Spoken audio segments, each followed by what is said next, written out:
Hello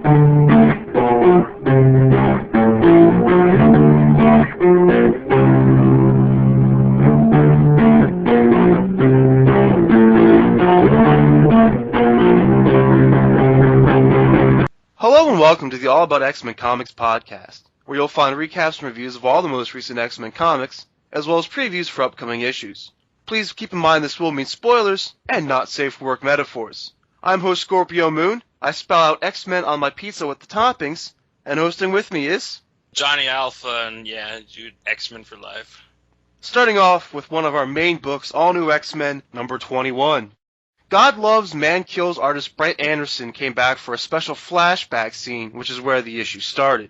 It's a great treat for X-Men fans, and it also builds the mystery of how Stryker has offspring with powers. I'm not usually a fan of mucking around with the past, but it's hard to argue with it in a title like this, All New X-Men of all places. After the events of last issue, the Purifiers have the original X-Men from the past, and Kitty all knocked out in their compound. They start debating what to do after one of the Purifiers brings up the possibility that giving into their genocidal feelings here could do more harm than good if they kill them and cause some kind of paradox, and they resolve to call someone smart. I'm kind of surprised Purifiers are that smart at all to begin with. I think that they really wrote that in out of nowhere, especially the way that the dude says, maybe we should, talk to somebody that's smarter than us. It's kind of like a total ham-bone line, but I think that it lended to the event, you know what I mean? It's kind of how it has to be, because they can't just kill the X-Men, so you gotta have your reasons in there. But yeah, that's way more than I'd give a bunch of religious fanatics credit for. So they string them up to wait for someone smart to call them back, and it eventually ends up being an AIM scientist who comes in and agrees that yes, they would be out of their ever-loving minds to risk tearing apart the whole fabric of reality. Which once again is a little convenient for a villain to side with, but she does kind of say, hey, Kitty's not from the past. Do whatever you want with her. After she takes a couple biological samples to do her experiments. I was kind of waiting to see that, some of that was going to be maybe Jean doing a mind control thing on these people to buy them some time. But there wasn't really any evidence of that, was there? Possibility, but, they would have given more evidence if it was her playing around, so, I think you're right. I don't think it was her doing that stuff. Her eyes would glow, or they'd show a little, ring of energy around her head, or something like that going on to let you know. But they do get out of their chains using their superpowers anyway. I think what actually happened is Jean Grey kind of mentally woke everyone up. They were all knocked out. They all combine their powers, they get out, and do what they came to fucking do, which was stomp down some Purifiers. And I love that our favorite Bobby almost blew the whole thing by, what? Just waking up yelling, what do you want? An Iceman, dude. And the Purifier's just man, I wasn't talking to you. So the whole time, X-23 was being tortured with video of what happened during Avengers Arena in a separate room. And when Cyclops finally breaks her free, well, she's ready for that hug now. Which, of course, Jean sees. And wasn't it kind of funny or convenient that, Scott's running down the hall, he sees X-23, he's in that room, and he's like, you guys go ahead, I'll take care of this. I think he knew that he's got the mojo with this one, so he's going to play his cards a little more. And yeah, dude, boy, did he get hug raped, man. She bam, was on him. If he really wants to be in some Wolverine panties, man, he's there now, you know what I mean? Yeah, man, it was one of those ones where it looks like it's about to be an attack. But, that's just how X-23 hugs. She's a violent little monkey, so everything she's going to do is, all or nothing. Yeah, Scott's going to walk out of that one with a couple scars. Kitty puts in a call to S.H.I.E.L.D., who kind of comes in, for cleanup duty, because they would love some Purifier and AIM prisoners. And that's basically where it ends.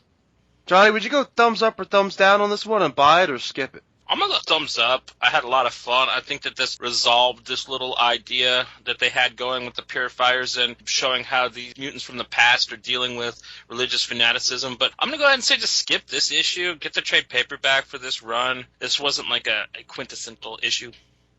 I'm going to go thumbs up. It's a real smooth read. And man, the visual art. There are a couple times you do have to do a bit of a double take to tell which character is which, especially with all the shadows. But there's a lot of torment, pain, and confusion rendered really palpably on the faces, especially in a dark issue where even the heroes become these ghastly visages. I'm going to go with buy it. I think the Brent Anderson drawn flashback is enough to make this more than just a standard issue and almost kind of a special event. One of the other big books this week is Uncanny X-Men number 16. This is the Magneto issue that the fucked up solicits have been trying to promise us for a while now. It starts with a callback to that pro-mutant rally that the X-Men tried to support and got attacked at.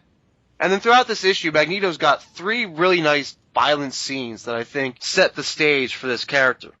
Setting the stage also being what this issue basically does, because Uncanny X-Men number 16 is the prequel / lead-in issue to his new series.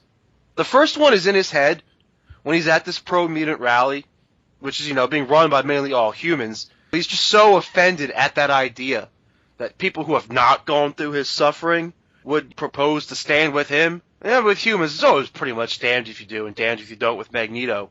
But he kind of imagines himself just going crazy and attacking this rally.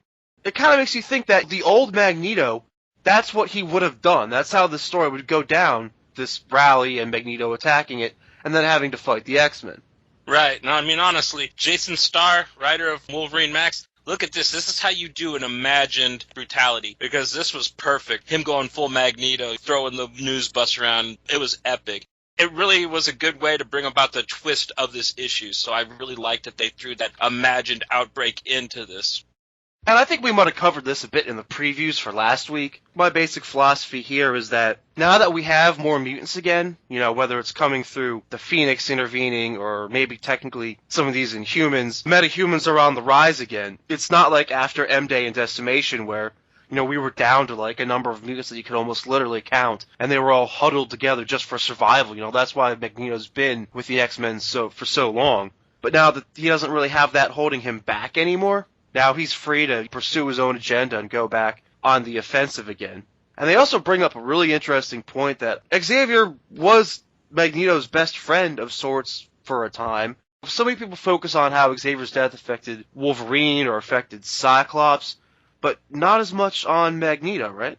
Right, and they really did bring that up. We haven't gotten to the point yet, but yeah, one of the characters is really trying to grind that into him to try to see things in their way. And yeah, I mean, it was kind of an interesting point because I haven't thought about how Magneto would have took X's death, because as long as I've read, he's been trying to kill that little bald bastard himself. So, I never thought that, it would affect him adversely. But, I take it to be Magneto's one of them guys that, dude, I was going to kill him. How the hell, why should anybody else get that? I never thought about it like that, but he probably is, that kind of a villain that, if anybody was going to kill that bastard, it was me, I guess that's the only way I could really see it affecting him, but like I said, somebody really tries to grind that into him in this issue, and I love the way that turned out for them. The other thing I think it does is Xavier's death kind of leaves, a mutant leadership power vacuum.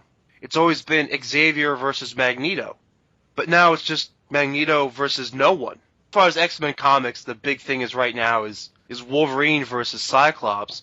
And Magneto must still see himself as above all the rest of the X-Men anyway. So that really opens up a new door for him in a way, too.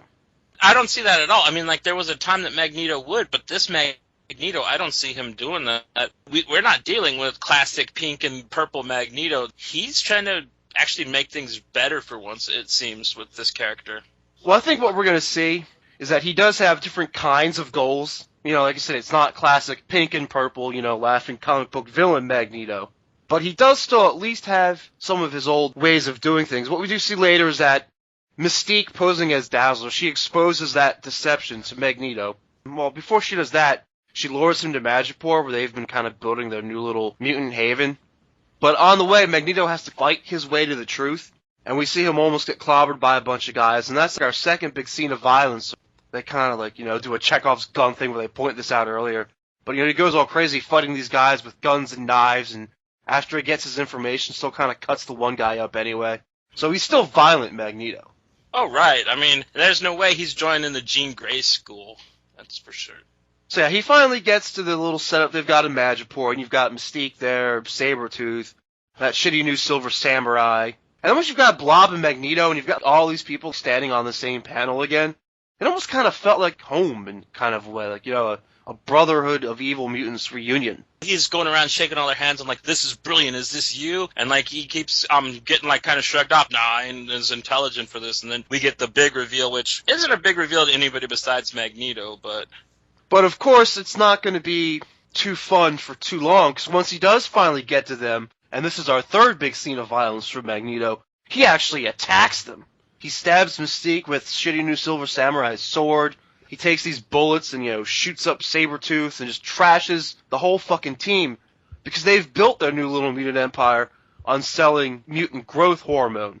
To humans. Which is just like an insult to the entire mutant race. It's one of the most disgusting things he's seen in forever.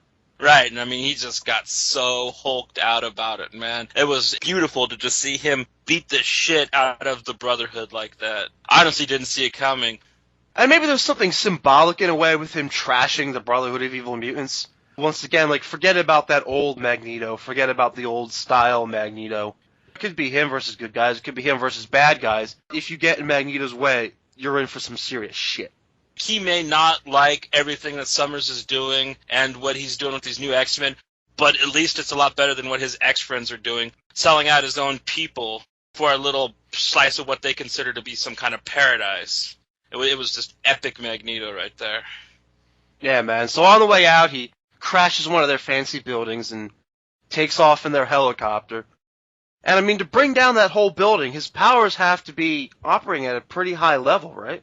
Mystique was giving him the shit about his loss of power being a psychosomatic thing. That might have actually been true. And that anger being sold out by what he thought would have been his best friends, And maybe that was what he needed to break this Phoenix Force funk that he's in. It was so stressful to him that, the moments of stress brought out the powers. So his powers, at the very least, I'm going to say, are on the upswing. Right. Which is looking up maybe for some of the other X-Men that are losing their powers, aside from Whimperine. So, Uncanny X-Men number 16, thumbs up or thumbs down, and buy it or skip it. Thumbs up, thumbs way up. I love this artist that they've got working on this book. This was just so awesome Magneto, and buy it because it's just so awesome Magneto. And you also get some good Emma being mean to Scott moments at the very end of the book. So it's just a great read. I'm going to go thumbs up. I thought all this comic book violence was pretty fucking enjoyable. And it gives you a lot to think about in regards to Magneto. And I'm going to go with buy it. Single issues on Uncanny are almost always satisfying on their own, and there just isn't enough of that in comics anymore. Next up is Amazing X-Men number 3. Amazing X-Men number 3. So right off the bat, I already almost took issue with, the very first words in this book, almost literally. They've got the little, preamble forward thing. Nightcrawler has been granted an eternity in paradise for a life of heroism and faith, but that stay was interrupted by his father, the demon Azazel. Couldn't they have been a little more honest with that? Put it as, Nightcrawler has been granted an eternity in paradise and has been bored to fucking hell with it, and thankfully for him, Azazel came in and broke him out. And so he can have swashbuckling adventures that make no sense. And we can get horrible, I need coffee one-liners from the Beast, which, God. And what they did with the Beast in this issue was just so retarded. This book is just going from worse to worse to worse. Aaron, just stop, man. Just stop, please. Yeah, man, were they trying to make, Beast, Wolverine's Wolverine again or something? Wolverine needs to have a feral mutant to deal with or something? I guess, yeah, because, Beast goes feral in this. I mean, it was the stupidest thing I'd ever seen. Why didn't Nightcrawler just join Azazel anyway? I mean, Azazel's doing his little speech to his pirates or whatever in the beginning. Didn't I promise you adventure and blah, blah, blah.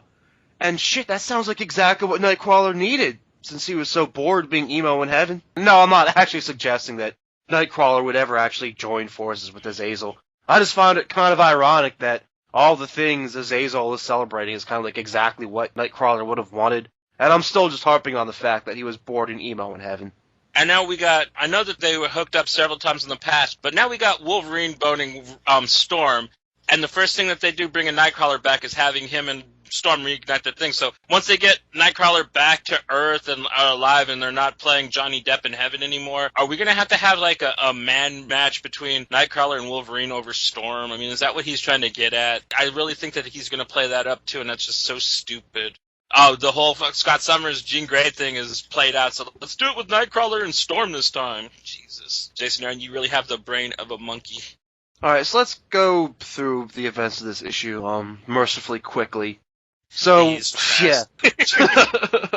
I guess we started out in Purgatory, which is the realm where Beast showed up. He's got to drag himself out of the icy water onto one of Azazel's boats. And they have a little, comic book action fight thing. There's a bunch of religious agnostic banter thrown around between the two. Nightcrawler finally bamfs in to rescue Storm, and they have like a romance thing going on we were talking about, complete with flashbacks to her greenhouse.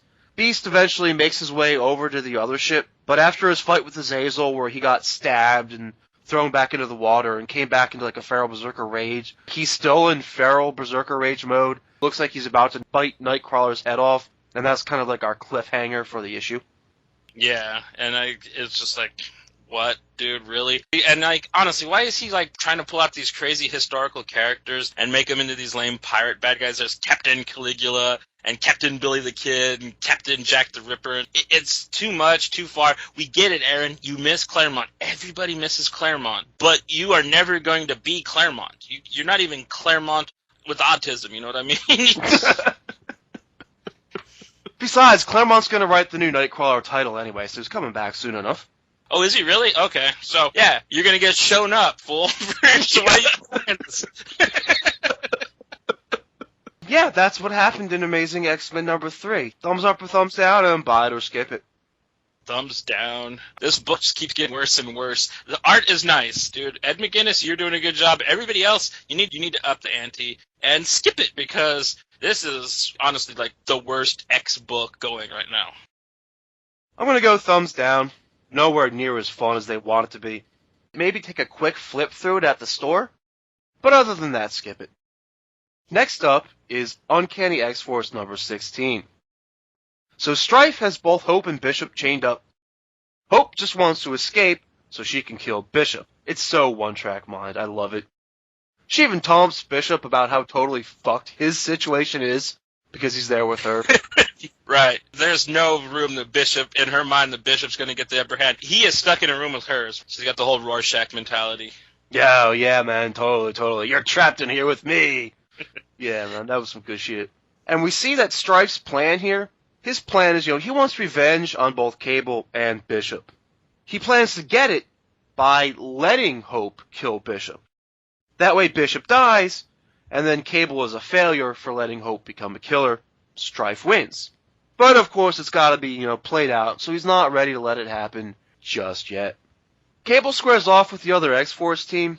Cable wants to know why he wasn't warned Bishop was back in town, and they don't want to let Cable get away to kill Bishop.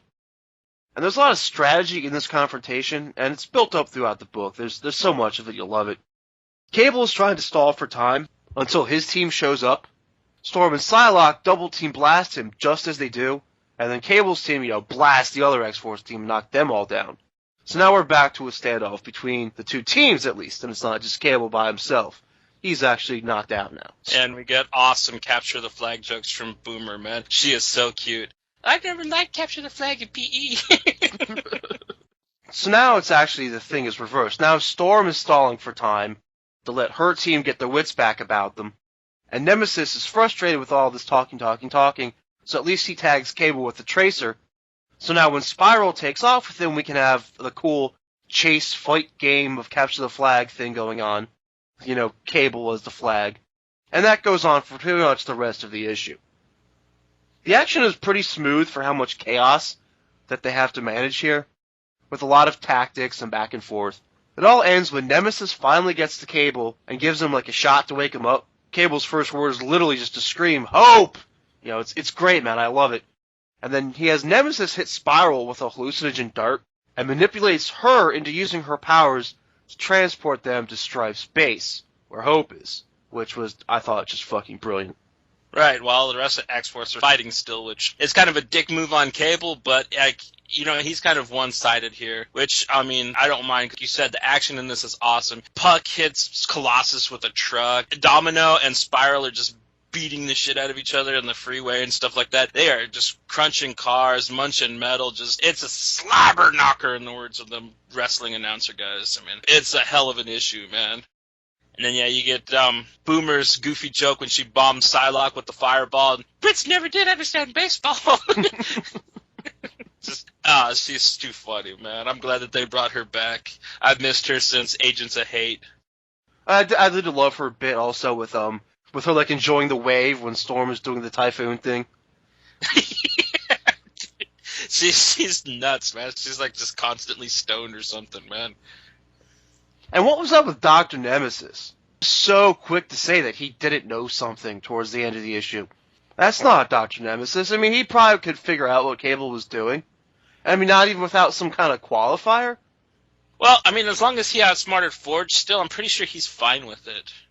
I still think it's maybe just not quite the tightest writing of some of the Cable and X-Force characters in this book. Yeah, but, like, they're really...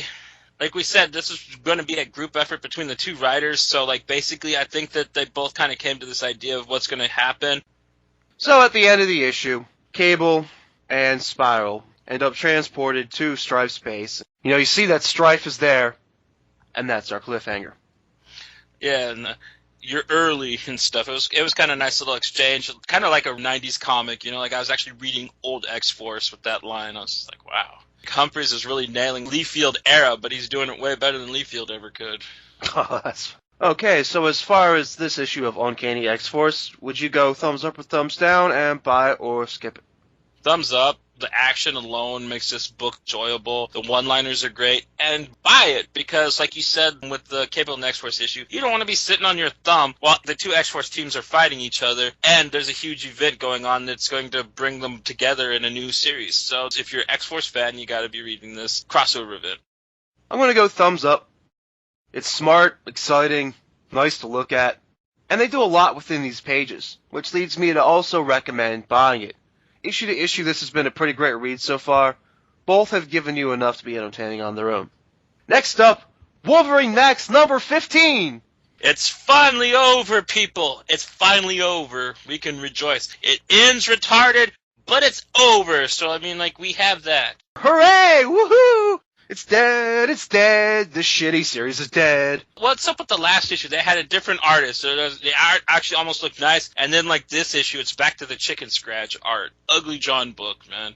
Yeah, that's the first thing you see once you open this up is you're like, but, you know, I've got to start off by saying, you know, I'm not going to lie here. I actually read this book first this week, you know, just to finally get it over with. Man, did it ever end in just spectacularly shitty fashion. Go Star, Jason Starr. You handed us another piece of crap again. I mean, I'm happy that you finally ended it, man. And I hope you don't feel too bad, because I'm pretty sure you could actually write. You know, I'm not positive, but, you know, you could get past this, you know. And this is a good thing that this is over. You can probably, like, write a good book now. Now, seriously, just bear with me here. Like, you're not going to believe some of this, I don't think. But just trust me, it's true. So, right. Shit for Brains Max goes for broke with how shit for brains he is in this issue. So, yeah. Okay, so last issue, Wolverine killed a manipulative mob boss's son. He starts here from this issue, cleaning up, you know, getting rid of blood, looking for some money to get out of town, and then decided to go back to the same mob guy's casino to win enough money to leave. I guess because he sent a text from his son's phone, he thinks that buys him enough time to go back to the home of the guy whose son he just killed. But he does, and he wins a whole ton of money that he could potentially use to buy his way out of there and, you know, start to live somewhere else or whatever. But just, of course, as he's about to leave, the mob guy realizes that their guy is dead. The mob guys all come, grab Wolverine, and put him in an adamantium cage, which he can't cut his way out of. Because, of course, adamantium can't cut adamantium. That's just how strong it is. Then, and get this, I'm not kidding, for their take on Wolverine, they decide to just make this random mob guy be behind Wolverine's origins. Mm-hmm. Yeah, he needed a Goomba with claws that bad, and he must have just been rich enough to get the government to do this for him, or Weapons Plus, or whoever. I mean, it really was just like, what, dude? How did some mob boss get this kind of guff to get some kind of surgical implants on a mutant like this? It was ridiculous. And the only thing that was more ridiculous is what comes next. Oh, yeah, so they tie the Punisher into it with a couple throwaway lines for no reason whatsoever that you'll never get anything out of anyway. But yeah, then they reveal that the mob guy has metal claws of his own. Right. And it doesn't hurt when they pop either. And they didn't say he has healing factor, or he's a mutant, or how he can even pop these claws. I always figured Wolverine could pop the claws because they were part of his body, you know what I mean? It was much like how, you know, a cat can get the claws to come out of them and then go back in. But whatever. This guy just pops them, and he's standing there all happy. If you're just a regular dude and you got 3 big-ass blades coming out of your hands, you screaming. Have you ever had a blade go into your hand? Just think about it coming the other way. You got tendons, you got nerve endings. It's gonna hurt, you know? So it just was so stupid, man, when that dude popped his claws. I really couldn't believe it, you know? I hate to think that I had to stare at the page any longer than I needed to, but yeah, I had to do like a couple double takes. Like that just happened in this book. And of course, only being, you know, the one issue and the one issue on the way out, there's no explanation behind how any of this would work or be possible whatsoever. And at this point, if this guy is just as jacked up as Wolverine, what the fuck did he need Wolverine for anyway? Right. So somehow Wolverine just kills him, escapes, and I'm not done. Now, Wolverine runs off on his own, whatever. Wolverine sticks his arms on train tracks and lets them get run over. His theory being that if he chops off his own limbs, his own arms, that they'll grow back without claws, freeing him from his cursed violent life.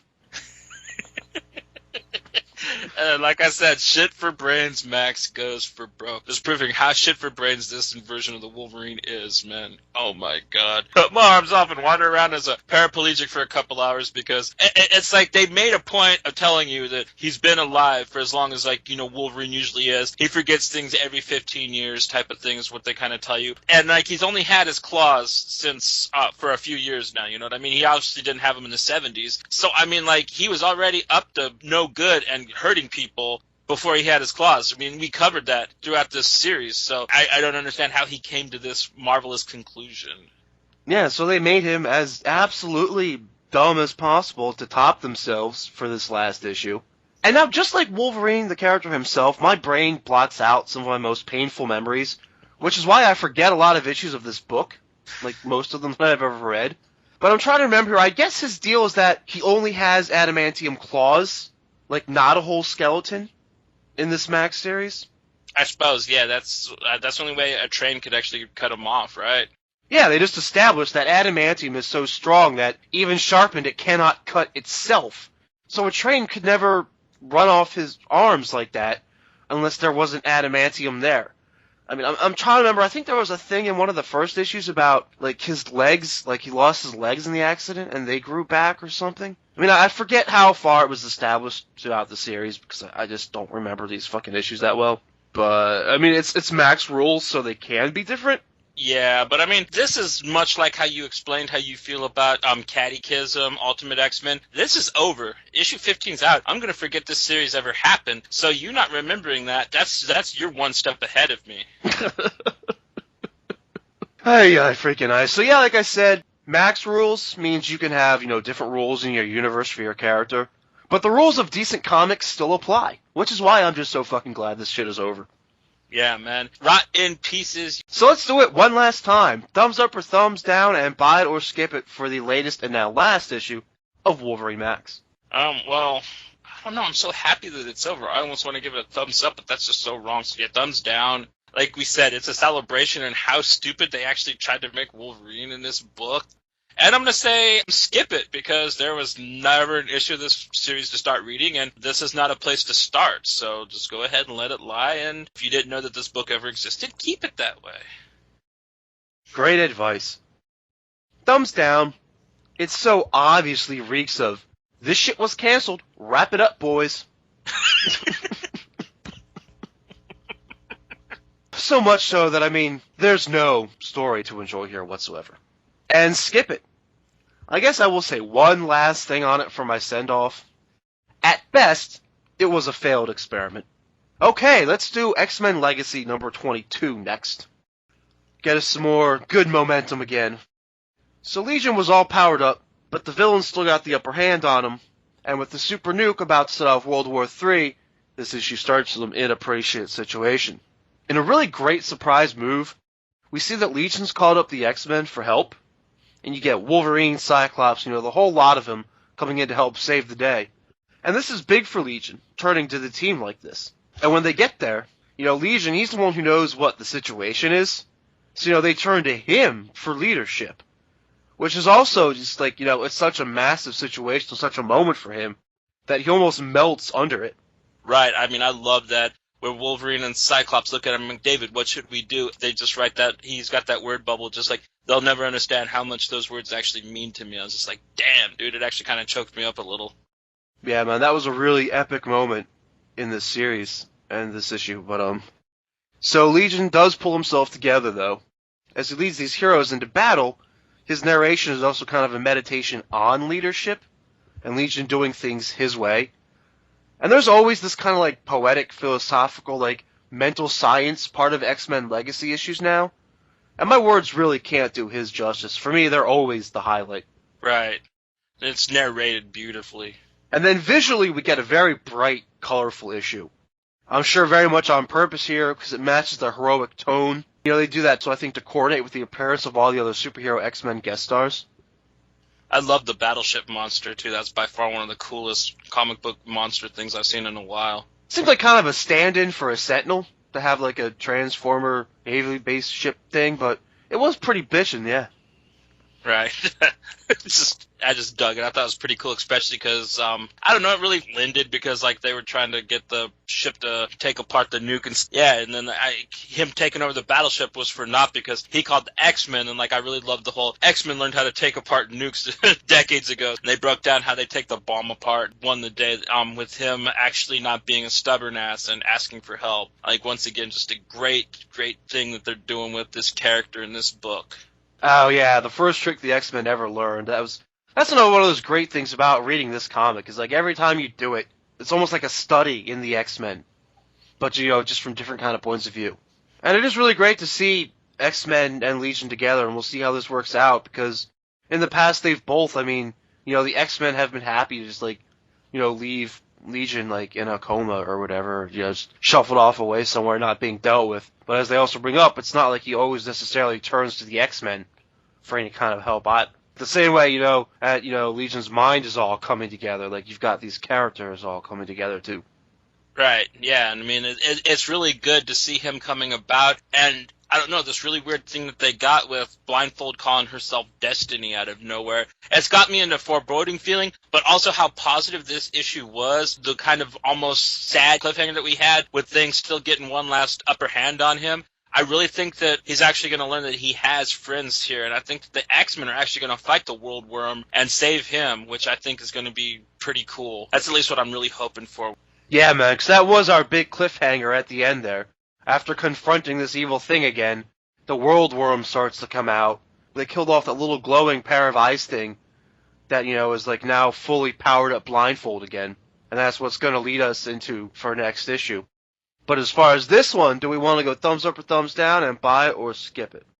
Thumbs up, man. Just the visualization of the character Legion coming together and becoming David, and him learning that he doesn't want to be his father. He wants to be David. You know, like he can still be an Xavier and not try to be his dad. I loved that. I loved how sentimental he got when the X-Men actually asked him what they should do. And I'm going to say, buy it. If you really want to see what this book is about, this is a great issue to just read and see this character come about, even if you haven't read this title at all. Thumbs up. This comic continues to be an all-around impressive read. I'm also going to go buy it. Every issue is a commentary on the X-Men themselves, making it an essential read.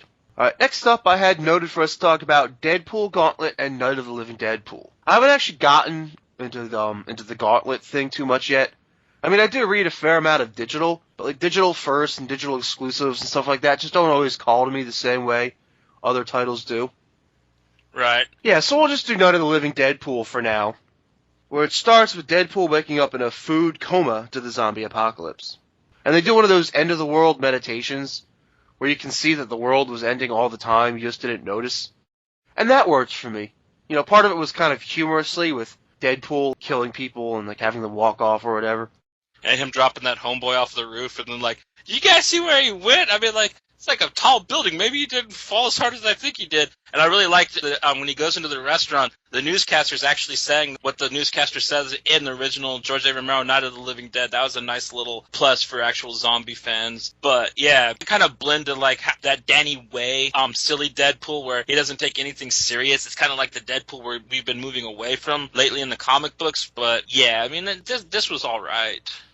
Most of the stuff that I enjoyed about it the most, I think, was actually like just the non-Deadpool stuff. Like the little Easter eggs and like notes of the zombie shit that they put in there.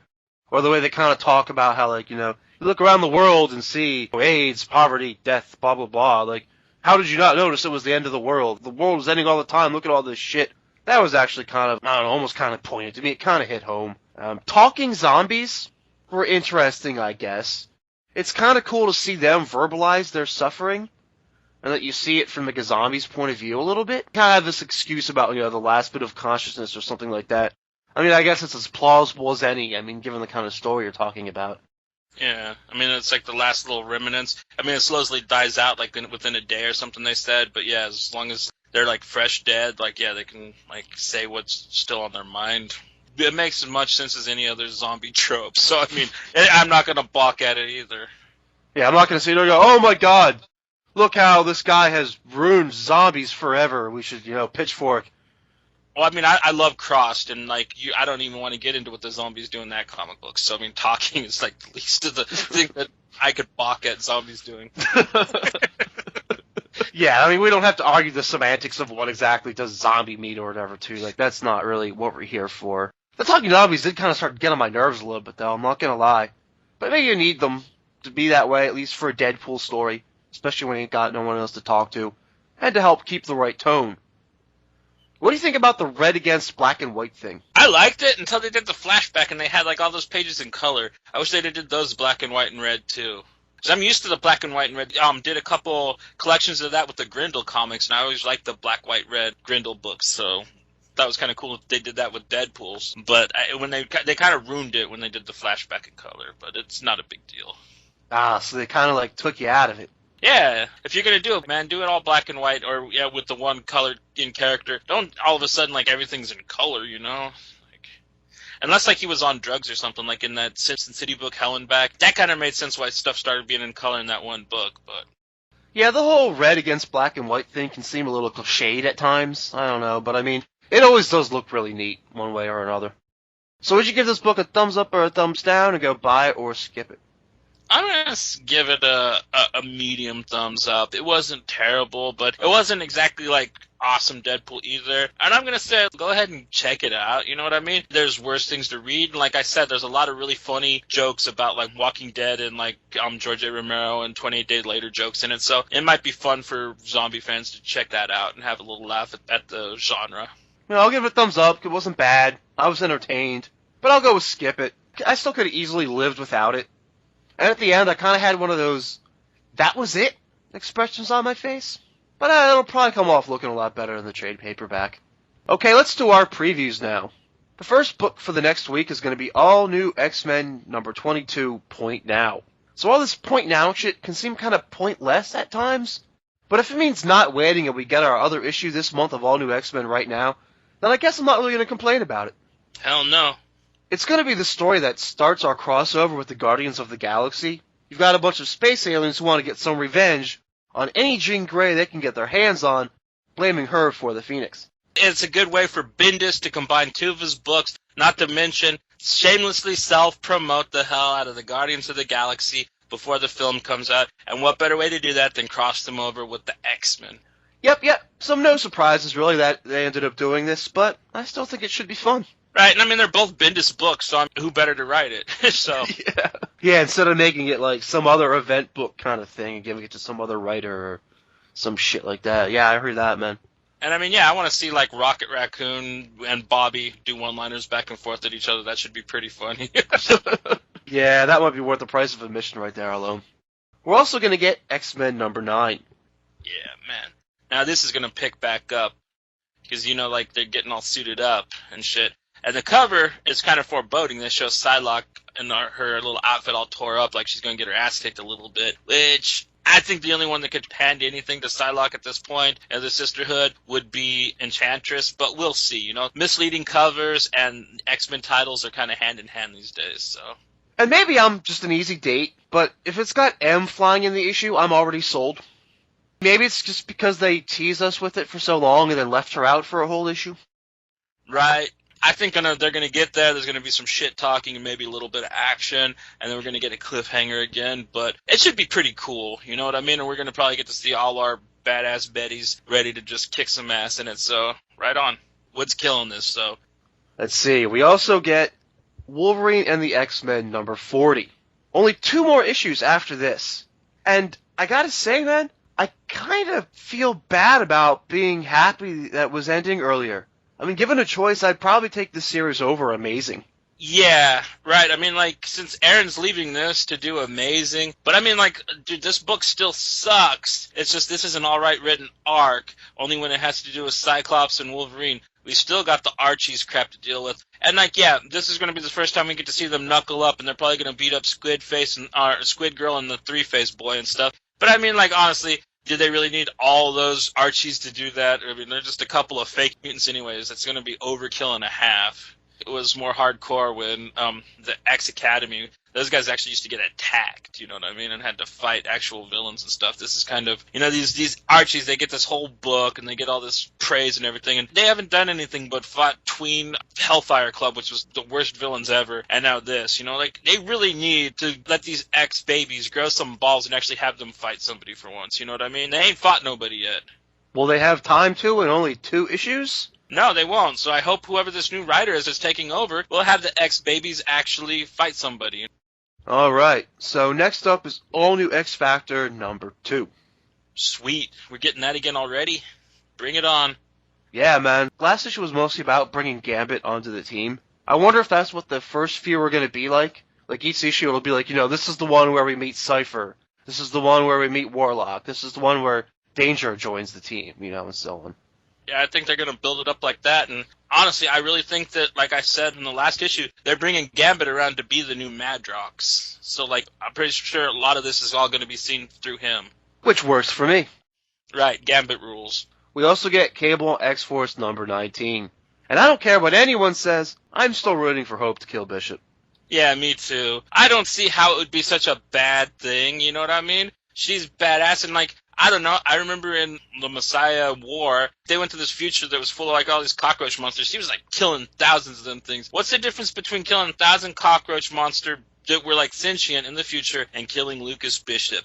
Like we said before, she'll probably be doing that idiot a favor. He never gets written well. He's just a plot device. Go ahead and kill him off. Yeah, man, totally a mercy killing. What was the old thing? It's like, if someone tries to kill you, you gotta go and kill them right back. Ooh, we also get to see Cataclysm Ultimate X-Men end. Oh. Who cares? They all die because Galactus has got fucking crotch-eating lice anyways. Wow, yeah. Yeah, man, I'm never gonna forgive him for that last stupid panel in that. I'm never gonna forgive him for this 3-shot bullshit after Brian Wood's amazing fucking run and Nick Spencer's run before his. I mean, like, that was an X-Men book to be reckoned with, man. And, like, this cheeseball, nearly New 52 DC garbage that they got running, trying to call it the Ultimate X-Men is just, it's cry-worthy, man. It's just so hockey pisses me off. I mean, I'm like a hockey mad about it. I'm gonna pull somebody's shirt over their head and, like, punch them. Yeah, man, nice metaphor. But this miniseries has just been so insulting that it almost puts it, like, down below Wolverine Max. Like, this doesn't even deserve, like, an epic goodbye shitty series kind of send-off. Yeah, we're just gonna, like, probably review it really fast and then both thumbs down, skip it, and, like, it's over. Yeah, man, basically, and that's it. And then just pretend that it never even existed. I am kind of looking forward to the all-new Ultimates. I mean, like, I don't know. It looks cool. Looks like they're going to be playing back up the Kitty Pryde from the Ultimate X-Men again, so she's like my favorite character from that. Bring her on. I love Kitty Pryde. I guess doing solicits for that already kind of spoil, like, some of the endings of what happens in Cataclysm. Because you know, like, certain characters that survive. And Miles Morales lives. President Captain America lives. You know, like, a lot of the Ultimates are going to survive this. I'm pretty sure Pixie's dead, you know? I hope that, like, Rick Jones, Captain Marvel dies. Well, who cares? Galactus is eating their home dimension anyway. Yeah. Alright, what else will be out? We'll also get Marvel Knights X-Men number 3. Right, I was thinking of it, was that ever going to come out? Because it's been like hella days. I guess that one, because of the holiday, it kind of just got put on a loop, huh? They put a pin in it, and just, so I was wondering if that was ever going to come out, actually, when I was reading my books this week. Yeah, man, it feels like it's been forever since the last one came out. But, I mean, technically, it was only December 4th. Oh, wow. It does. It feels like it's been days, though, huh? Yeah, it feels like it's been months, man, but it's only been, like, 5 weeks, 6 weeks or whatever. Yeah, it was just a holiday thing, man. You know, some series got pushed up a little bit, and some got pushed back, and this is one that just got pushed back. I mean, like, would you want to come out alongside Origins too? You know, like, I'd be put on hold too. Like, I don't want my book coming out with that. Go ahead and put us on hold until the holidays are over. Yeah, I'll wait till Valentine's Day if I have to. It's cool. Oh shit! You know, speaking of Origin too, that's the other book coming out next week. Oh Jesus! Really already? Not another issue of a story about dogs and bears and animals. I don't know if I can take it. The Wolfish Man. Not the Wolfish Man. Alright, what's gonna happen in this one? I guess Wolverine will actually have a speaking line? Maybe. I don't know. I don't want to promise you anything that I gotta live up to, but I guess the idea here is that spider in it? Yeah, the giant spider that he has to fight. No, that's in the last act, I think. Okay. I think that's how it's supposed to end. But yeah, no, I don't think it's gonna be in this one yet. This is the one in Origin 2. It's the one where like Wolverine's gonna be like Bigfoot. No, I'm not even kidding. I'm not even kidding. Like the idea here is that Wolverine is some kind of like a legend, like, you know, the clawed man running the woods or something like that. Like he's like Bigfoot or some shit, and people are like gonna go into the woods hunting him.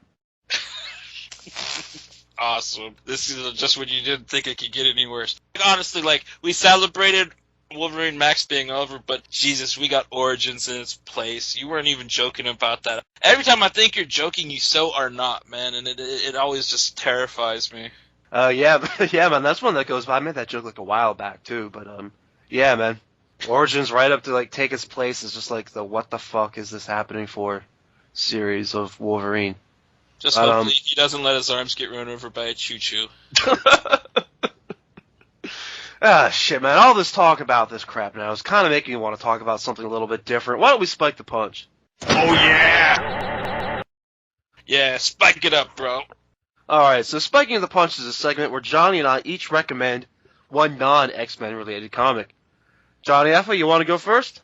Yeah, I'm going to one of my normal roosts. I'm going to be spiking with Vertigo Comics Coffin Hill number 4. And in this issue, we join our great protagonist, Eve. And basically, what happened in the last issue is she goes to visit her friend in a psychiatric ward and finds out that the doctor is running these kind of weird black magic experiments on him. And even the cop dude, they stop him. And her said friend wakes up from her coma. And this one, we find out by this chick playing mind games with Eve and with her, the cop guy, who Eve has always kind of wanted to shuck his corn cob.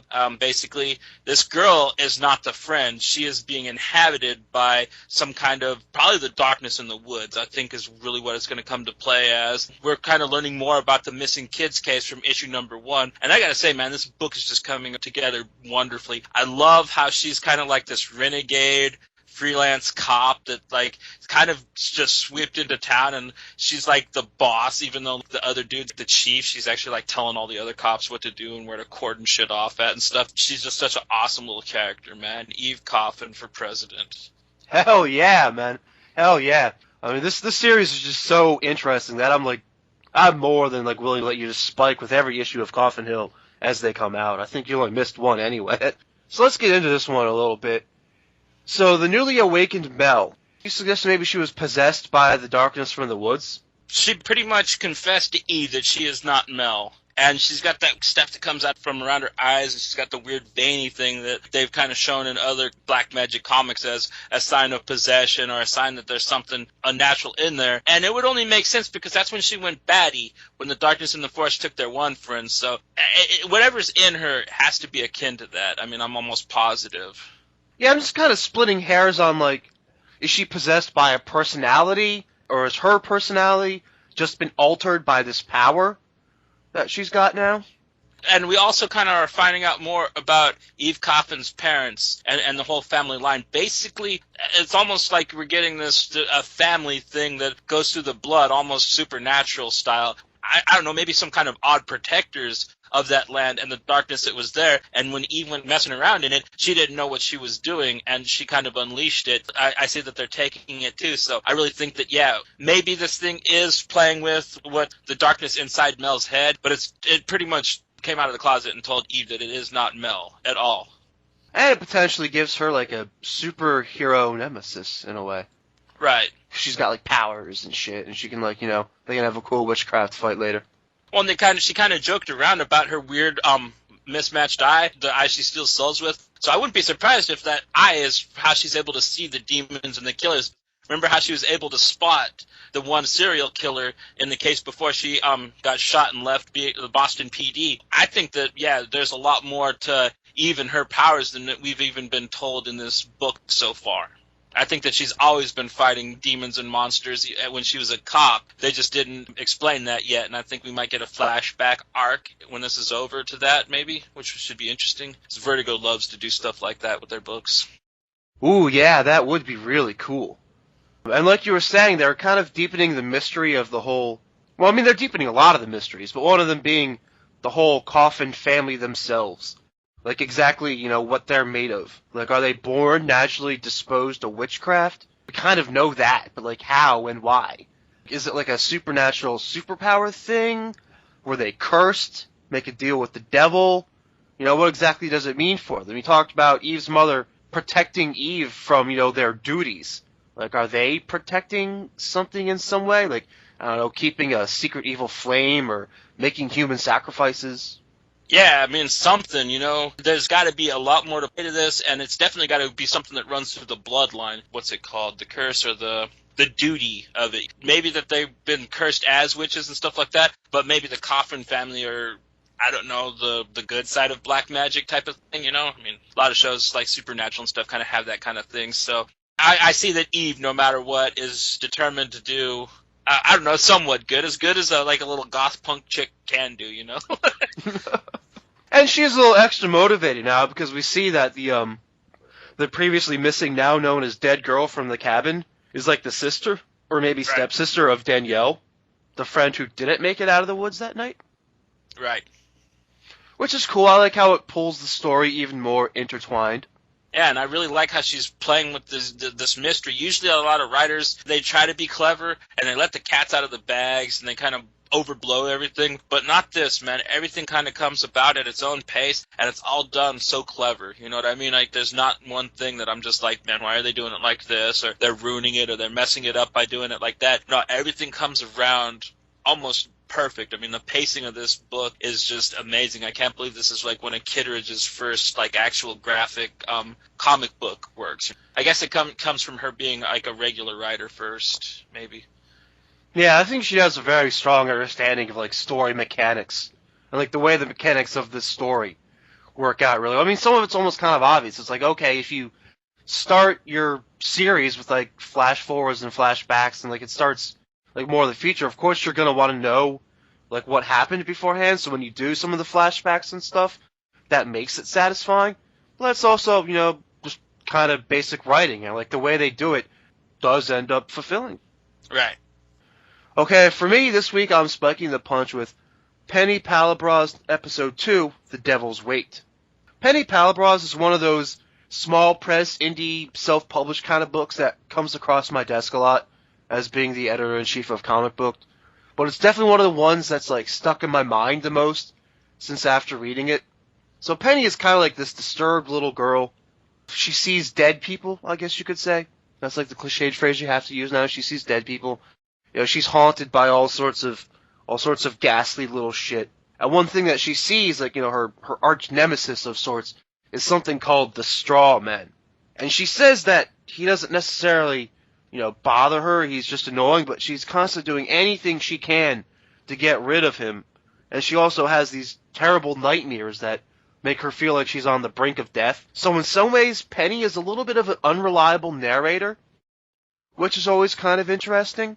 So it puts some mystery into the book, but it's not like necessarily like mystery in an annoying way. It just kind of like contributes to that kind of like spooky, what is going on here vibe. I took it to mean that she's like a young girl trying to pretend that she's tough, so there's no way that she's going to give away that this thing terrifies her to the point where she's like traumatized by it, which is obviously the case with the Straw Man. But she's trying to be Eve Coffin. You know what I mean? She wants to be the tough, hardcore chick that goes and gets these things. So, well, how can the Straw Man scare me? Even though it paralyzes her to think about it. I kind of thought that was kind of a little cool thing about her narration, that she plays it up like she's tougher than she actually is. It's really ruining her life, too. Like, she doesn't have any normal friends, because, like, her house is scary, and everyone thinks she's, like, this really weird little girl. Most of the other characters in the book are, like, other dead people. And some of them, you're not even really sure if they're dead or alive.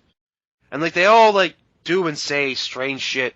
Like, you know, when she's trying to find out a way to get rid of this straw man, she goes and they do one of those a little bit cliche kind of things where it's like, you know, go to the library and, you know, the spooky librarian will tell you, like, just the thing that you need to know to defeat it. But then, like, the librarian sends her to a pawn shop to go buy a gun. Right. And little things like that keep this just different and obscure, you know, like, I don't know, trying to be too clever, it would have pissed me off. I liked that it was something just random like that, you know what I mean? It totally was not predictable, I can tell you that. Yeah, man. Definitely not predictable. And it's kind of like a little poetic in some ways. Like, there was some normal conversation, but a lot of people talk to her like these kind of sing-songy, like, rhymes and riddles and shit like that.